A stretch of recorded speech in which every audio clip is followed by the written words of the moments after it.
Good morning, bukid!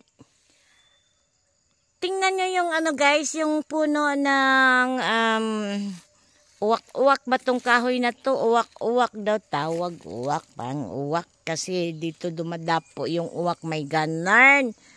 So, ang sarap niyang bitbitin. Pang arts ba sa paligid ng bahay.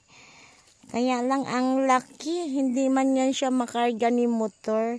Ang dami niyang tingnan nyo yan, nakabuka ka yung kanyang mga, rose ba yan? Ganarn. So, morning here in Bukid.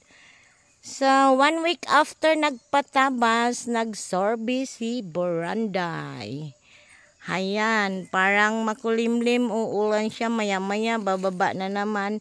Wala lang, stay here for 30 minutes and go back to Barrio kasi parang uulan. So, medyo tuyo na yung mga putol na kahoy, tinabasan, ganun. So, ito na yung bagong tanim na nyog. Hanggang doon yun sa baba.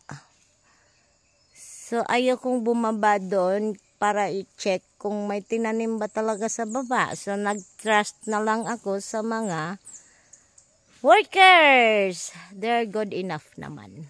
I think walang dayang ganap. Ganarn! So.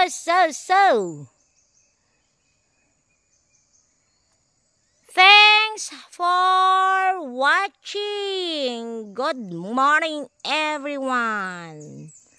Highlights si sanga. Okay, bye.